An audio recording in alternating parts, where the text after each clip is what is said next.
So, chapter 51. Tori stood outside Daniel's bathroom and glanced from Laura to Daniel, and back again. She gathered from the semi nakedness that Daniel had already known Laura was coming to the wedding. She also assumed that he hadn't informed Denise and Tom that she was here as they hadn't warned Cody.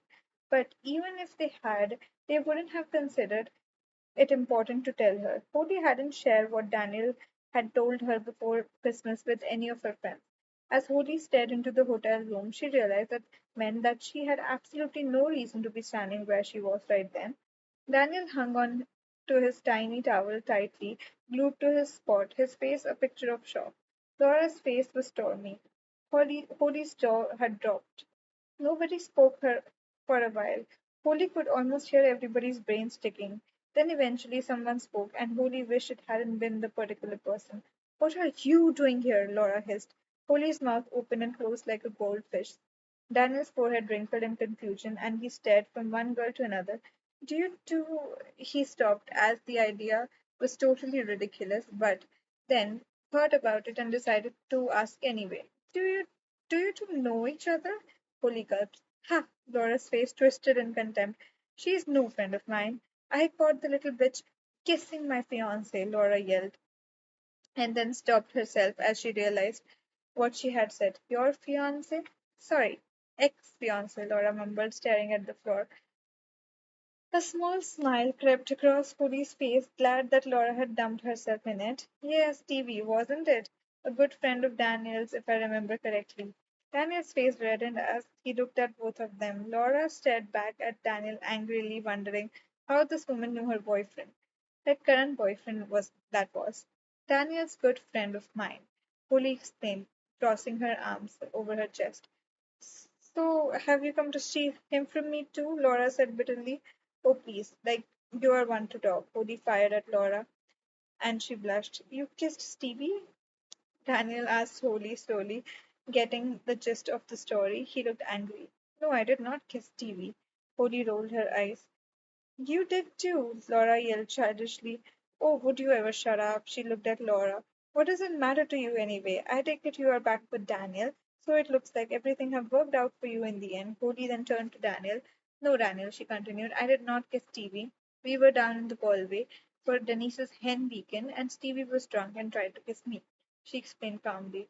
Oh, you're such a liar, Laura said bitterly. I saw what happened. And so did Charlie. Cody continued to face Daniel. So ask him if you don't believe me. But if you don't believe me, I really don't care either, she added. Anyway, that's a strong woman. That's a queen. I love her. I came to have, anyway, I came to have a chat with you, but you're obviously busy. She glanced down at the skimpy towel wrapped around his waist. So I'll see both of you later at the wedding.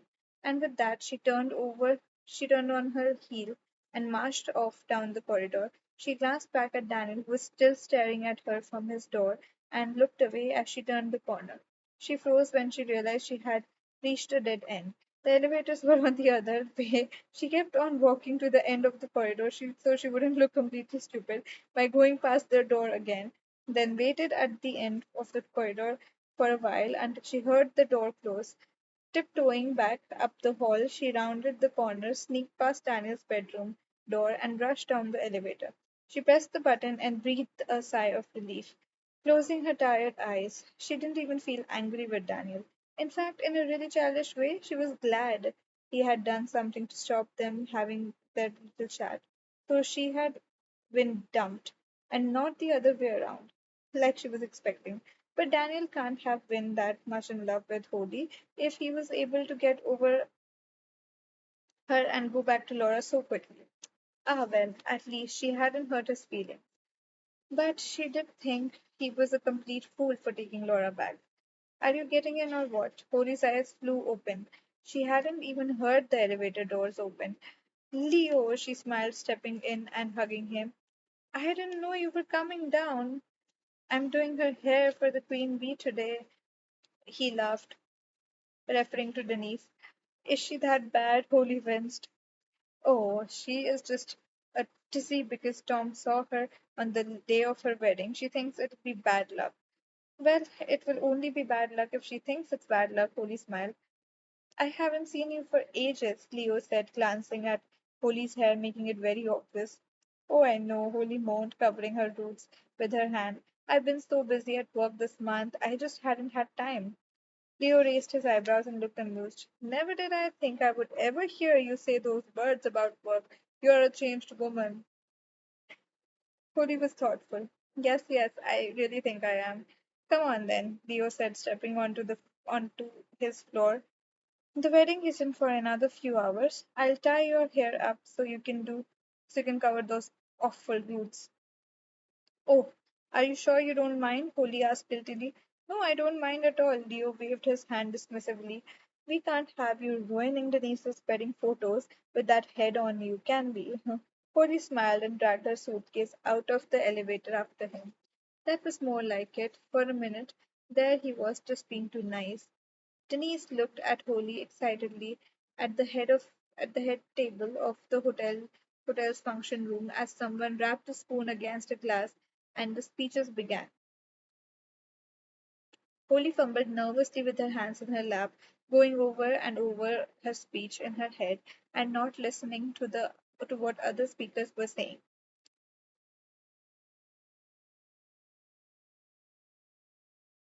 She should have written it down, because now she was so nervous she couldn't remember the start of it. Her heart beat wildly as Daniel sat down and everyone applauded. She was next, and there was to be no running into toilets this time.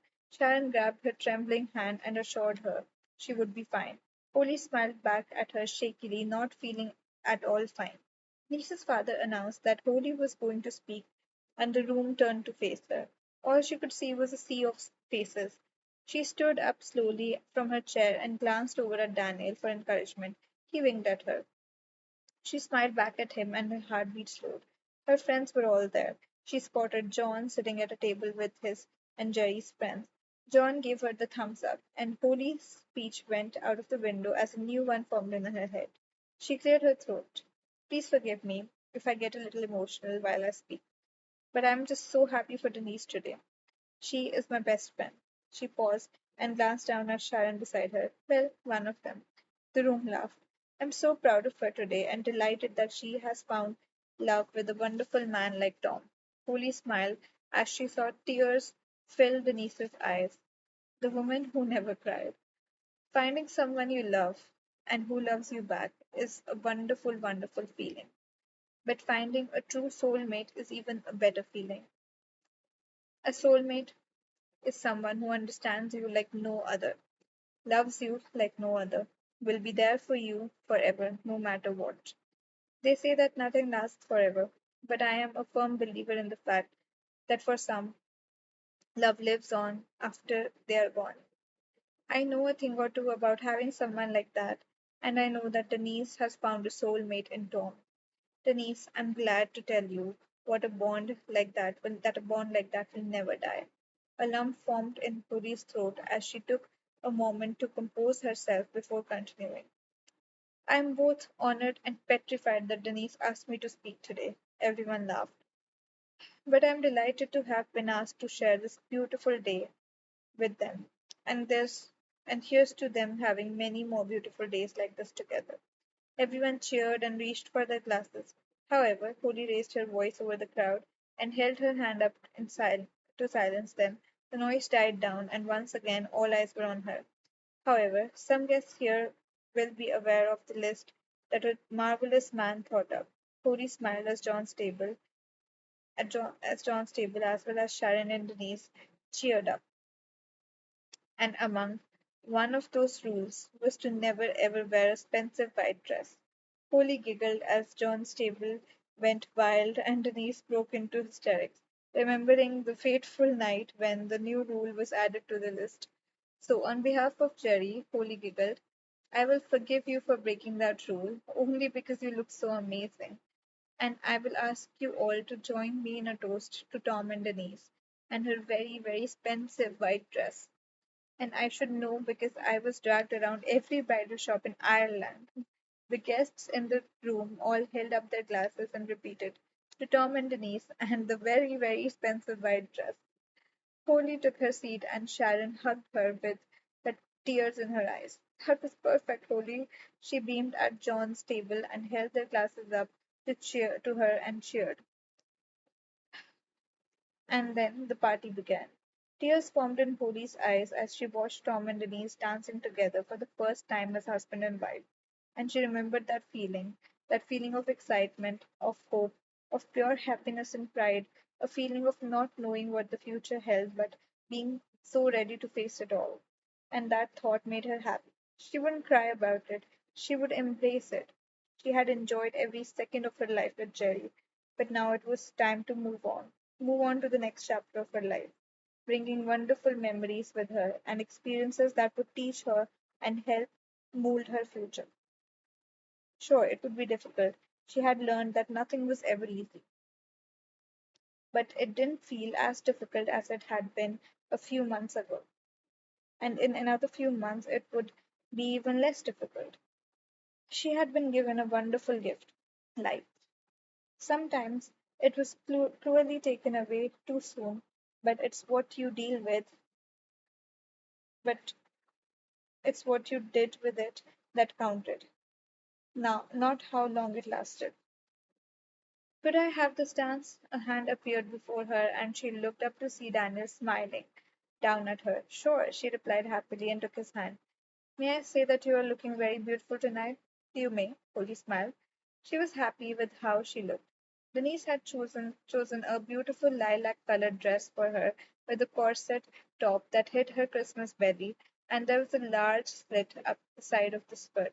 Leo had done an inspired job with her hair, pinning it up and allowing some pearls to tumble down onto the, onto her shoulder. She felt beautiful. She felt like Princess Holy, and she giggled to herself at the thought. That was a lovely speech you made, Daniel smiled. I realized that what I did to you was selfish of me. You said you weren't ready, and I didn't listen, he apologized. That's okay, Daniel. I don't think I'll be ready for a long, long time. But thank you for getting over me so fast. She raised her eyebrows and nodded over at Laura, who was sitting moodily on her own at the table. Daniel bit his lip. I know it must seem crazy fast to you, when you know, but when you didn't return any of my calls, even I got the hint that you weren't ready for a relationship. And when I went home for the holidays and met up with Laura, that old flame sparked again. I don't really like this guy. I don't understand him. You were right. I never got over her. Believe me, if I hadn't known with all my heart that you weren't in love with me, I would never would have thought brought her to the wedding. Holly smiled at Daniel. Sorry about not getting back to you, Daniel. I was having a bit of me time. But I still think you're a fool. She shook her head as she watched Laura scowl back at her. Daniel sighed. I know me and her have a lot to discuss over the next while. But like you said, for some people, love just lives on. Holly threw her eyes up to heaven. Oh, don't start quoting me on that one. She laughed. Oh, well, as long as you are happy, I suppose. Although I don't see how you will ever will be. She sighed dramatically and Daniel laughed. I'm happy, Holly. I guess I just can't live without the drama. He glanced over at Laura and his eyes softened. I need someone who is passionate about me. And for better or worse, Laura is passionate about Paul, not about you. What about you? Are you happy? He studied Holly's face. Holly thought about it. Tonight I'm happy. I will worry about tomorrow when tomorrow comes. But I'm getting there. Holly gathered in a huddle with Sharon, John, Denise, and Tom and awaited the countdown. 5, 4, 3, 2, 1. Happy New Year! Everyone cheered, and balloons of all colors of the rainbows felt, fell from the ceiling and bounced around on the heads of the crowd. Polly hugged her friends with tears in her eyes. Happy New Year! Sharon squeezed her tightly and kissed her on the cheek. Polly placed her hand on Sharon's bum and held Denise's hand tightly. Happy New Year for all of us. So that's the end of chapter 51 and official end of the book. But there's an epilogue, a very small four-page epilogue. We're gonna finish it really quickly. Holly flicked through the newspapers to see one contained a photo of Denise and Tom on their wedding day. It wasn't every day that Ireland's top radio DJ and a girl from Girls and City got married. That's what Denise liked to think anyway. Hey, the grumpy newsagent yelled at her. This is not a library. You either buy it or put it down. Holly sighed and began to gather every newspaper from the newsstand once again. She had to take two trips to the counter due to the weight of the newspapers. Couldn't she just have called Denise and asked on in which newspaper her picture was there? Like common sense, you know? Anyways, last time also she could have done that. Cody sighed and began to gather every newspaper from the newsstand once again. And the man didn't even think to help her. Not that she would have wanted his help anyway. Once again, a queue had formed behind the till. Cody smiled to herself and took her time. It was his own fault. If he would just let her flick through the papers, she wouldn't have to hold him up. She made her way to the top of the queue with the last of the papers and began to add bars of chocolates and packets of sweet on the pile. I mean, the amount of money this woman wastes on newspapers. I feel that's the reason she got broke the last time and had like what $10 in her ATM, which was very embarrassing, disgusting. Oh, and can I have a bag too, please? She patted her eyelashes and smiled sweetly. The old man stared down at her over the rim of his glasses, as though she was a naughty schoolgirl. Mark! He yelled angrily. The sporting teenager appeared from the shopping aisles, with a pricing gun in his hand. Open the other till, son, he was ordered, and Mark dragged his body over to the till. Half the queue behind Holly moved over to the other side. Thank you, Holly smiled and made her way towards the door. Just as she was about to pull the door open, it was pushed from the other side, causing her purchases to spill out all over the floor once again. I'm so sorry, the man said, bending down to help her. Oh, it's okay, Holly replied politely, not wanting to turn around to see the smug look on the old man's face that was burning into her back. Ah, it's you, the chocoholic, the voice said, and Holly looked up startled. It was the friendly customer with the unusual green eyes who had helped her before. We meet again. Holly, isn't it? He smiled, handing her the king-sized chocolate bars. That's right. Rob, isn't it? She smiled. Have a good memory. He laughed. As do you. She piled everything back into her bag, lost in thought, and got back onto her feet. Well, I'm sure I'll bump into you again soon, Rob. Rob smiled and made his way over to the queue. Cody stared at him, still in a daze. Finally, she walked over to him. Oh, Rob, is there any chance you would like to go for that coffee today? If you can't, that's fine. She bit her lip. He smiled and glanced down nervously at the ring on her finger. Oh, don't worry about that. She held her hand out. It only represents a lifetime of happy memories these days. He nodded his head understandingly. Well, in that case, I would love to. They crossed the road and headed over to the Greasy Spoon. By the way, I'm sorry for running off on you the last time. He apologized, looking into her eyes. Don't worry. I usually escape out the toilet window after the first drink. Polly teased. He laughed. Polly smiled to herself as she sat at the table waiting for him to bring back the drinks. He seemed nice. She relaxed back in her chair and gazed out of the window to the cold January day that caused the trees to dance wildly in the wind. She thought about what she had learned, who she once was, and who she had become now. She was a woman who had been given advice from a man she loved, who had taken it and tried her hardest to help heal herself. She now had a job that she loved and felt confident within herself to reach for the moon. Even if you fail, you land in the stars. I love this line from this book. She was a woman who made mistakes, who sometimes cried on a Monday morning or at night alone in bed. She was a woman who often became bored with her life and found it hard to get up for work in the morning. She was a woman who was more often than not who more often than not had a bad hair day, who looked in the mirror and wondered why she couldn't just drag herself to the gym more often. She was a woman who sometimes questioned what reason had she to live on this planet. She was a woman who sometimes just got things wrong. On the other hand, she was a woman with a million happy memories, who knew what it was like to experience true love and who was ready to experience more life, more love, and make new memories, whether it happened in 10 months or 10 years. Holly would obey Jerry's final message. Whatever lay ahead, she knew she would open her heart and follow where it led her. In the meantime, she would just live. The end. Okay, I can't tell you how satisfying that the end just felt for me. Oh my god.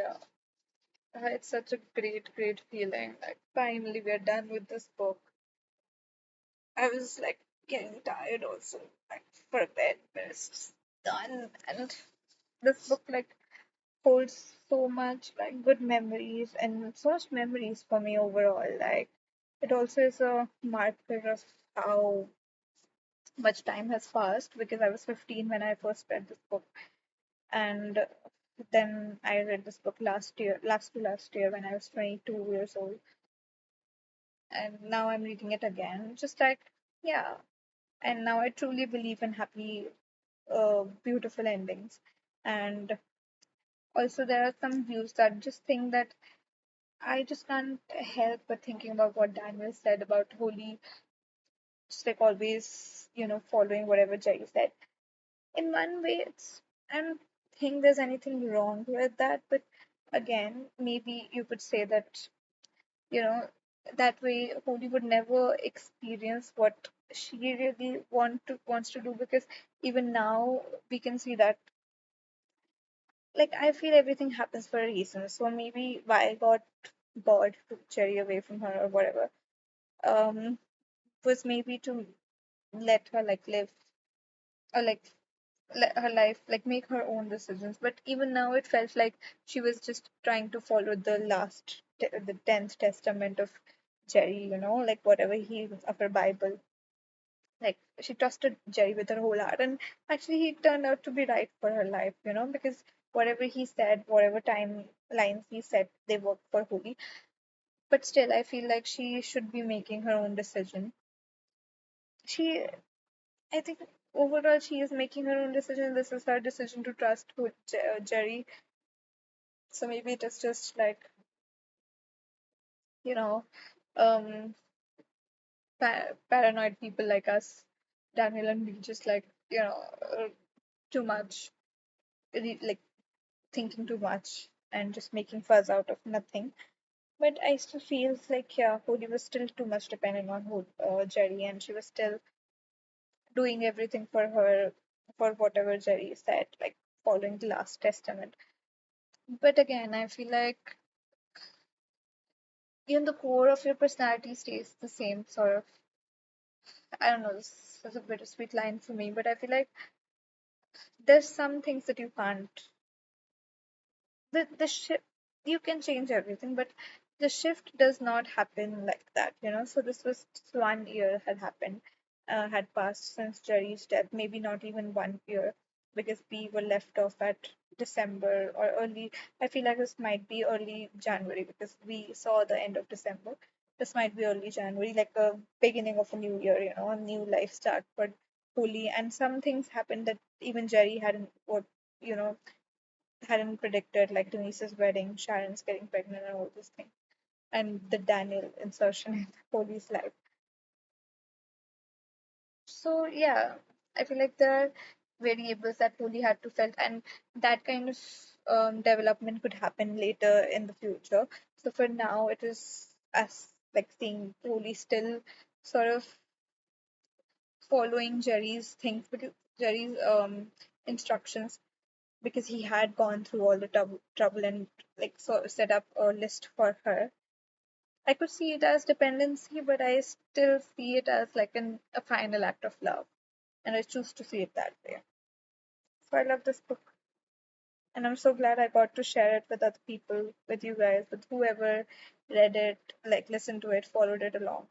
I also wish I could have been a better reader, better narrator, because I really truly fumbled a lot in between the lines. Sometimes I misread a word and I was just like too arrogant or too moody to go back and like correct myself, and I will like, okay, it would still make sense without it. Sometimes I'd be like, okay, it would not make sense, but I'll still keep moving forward.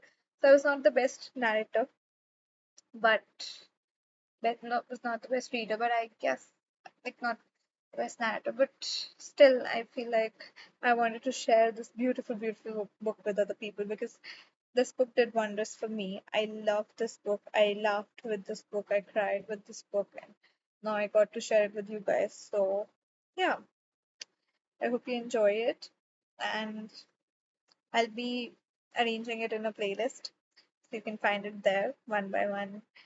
You can listen to the chapters. Hopefully, I'd be of some help for the first time readers or someone just reminiscing the book because I'm spoiling it too, I guess, in the middle. So maybe not the best, see, not the best reader, not the best narrative for the first timers as well. But I could be like a companion where you could just like hear my thoughts, agree or disagree with them, like a reading buddy, you know, or like a reminiscing buddy where you've read the book and you're just like going through the playlist, just reminiscing about it. Whatever, you can do it. Um, yeah, thank you for being there in the journey and listening to the book. Hopefully, you enjoyed it. Because I'm just thinking, looking out in the future and thinking that people would actually go through this playlist, even though it is could be terrible at times, but people will find their way, or this thing will find its way to its people. Anyways, having said that, bye bye, good night. It's really late at night. It's around 1 o'clock. I'm gonna go sleep after the heartbreak of cricket. Like I just tuned in for playoffs and qualifier one and GT lost to RCB. It still like shows, like okay, GT is a new team and RCB has waited a lot, so many years, and it has like a much stronger fan base. So I'm like, okay, I can understand, I can see it, but I'm like still sad. I wanted GT to win because yeah, I just wanted GT to win because I have worked in Ahmedabad for 2 years, so it feels like a second home. And second reason would be that they have Shubman Gill as their captain, who is a Punjabi. So I'm like, that's a connection. Punjab's team never, uh, whatever. But now let's see what happens. They'll still have a chance. But I'm just like, I have this feeling that they lost. I think they've lost to RCB 2 times in this IPL, right? Now, like once at their home, at like RCB's hometown, Bengaluru, and now they lost in Dharamshala. I don't know what went wrong. Mm, obviously, the bowlers and the fielding. Definitely, maybe not the choice to toss or whatever. But yeah, uh, mm, they still have one more chance. But I feel like if they lost to RCB twice and now RCB is going in the final, like already had like won over GT with like such a big margin. They made 250 runs. And I was expecting like a blockbuster, like I wanted like even if GT had would have lost, I don't wouldn't have cared that much if I had gotten a blockbuster batch, but I didn't get that. Even what was that? Like all the top order batsmen just got out in the like power play. Very bad, terrible, terrible. But yeah, now they have one more. Maybe they could win SRH or RR, whoever goes, um, to the second call, like to the this knockout match. Um, even if they win, I feel like they would win against SRH or RR, and the final would happen with between GT and RCB, and then RCB would win again. I feel like RCB is gonna win twice in a row, or they could be those teams, that won like after a very long time, and now they will just keep winning 3 or 4 times in a row. I don't know. I'm just like saying blah blah things. But anyways, thank you for listening. This was about PS I Love You, and I just blabbered about cricket too because that's what was on my mind. Now we can all go to sleep. Bye bye.